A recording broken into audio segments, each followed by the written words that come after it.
tal, chicos? ¿Cómo están? Acá estamos con Adrián.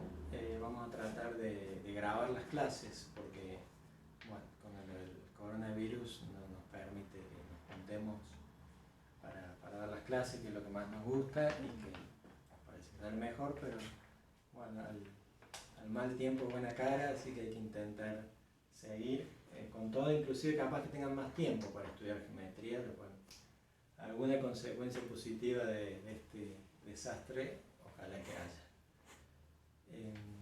Bueno, la clase de hoy, entonces, vamos a ver dos cosas.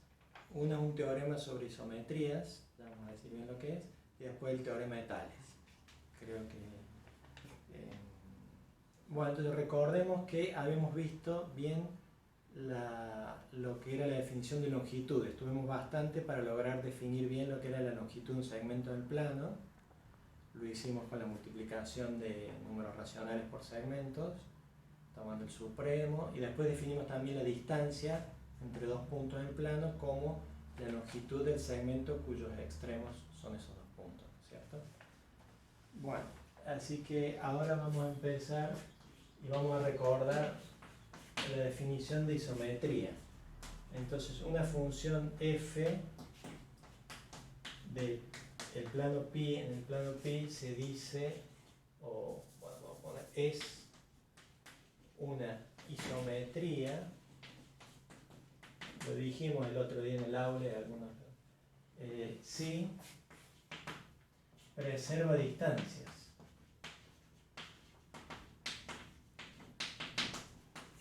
Preserva distancia. Es decir, si la distancia entre f de p y f de q es igual a la distancia entre p y q. Y esto para todo p y q en el plano pi. Entonces esta es la definición de isometría. Como ven, dos puntos tienen que ir a parar a puntos que estén a la misma distancia, ¿no es cierto? Un ejercicio fácil que le dejo para que hagan es si f y g son isometrías, si tenemos dos funciones del plano que son isometrías, entonces la composición también es isometría. Entonces f compuesto con g también es isometría. Esto intuitivamente, si uno agarra algo y preserva la longitud de los segmentos, después con la f, después con la g también, ¿no es cierto? Entonces eso háganlo, yo creo que les va a salir. Y luego ya podemos hacer el teorema. Sí. Entonces ahora ya podemos enunciar el teorema que relaciona qué tiene que ver esto con las transformaciones rígidas que tanto hemos visto en geometría 1, digamos, ya las conocen perfecto. Bueno, entonces ya medio como que sabían que las transformaciones rígidas, pero el teorema dice que T es una transformación rígida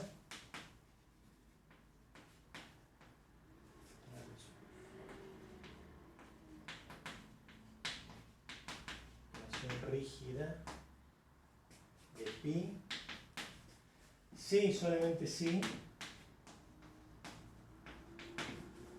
es una isometría.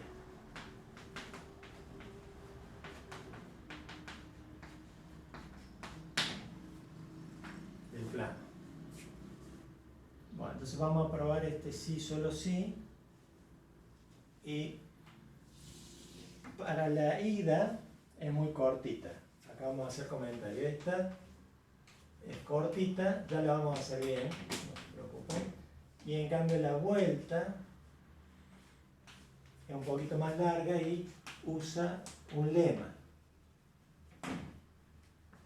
Va a usar un lema que es una propiedad interesante de las isometrías que vale la pena por sí solo.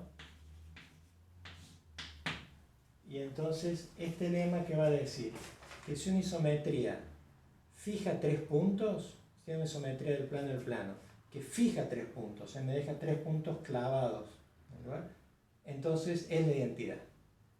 Es el que es bastante razonable. Si fija 3 puntos, a los otros no los va a poder mover. Entonces vamos a enunciar eso. Si F es una isometría de pi que, falta un detalle, decir que fija 3 puntos no alineados. Porque si fija 3 puntos alineados, me va a fijar esa recta, pero me lo podría dar vuelta, ¿no? Fija 3 puntos no alineados de pi, entonces F es la identidad.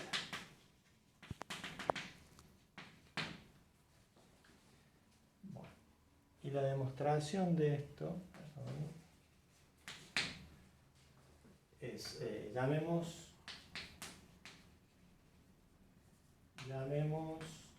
A, B, C a los 3 puntos fijos.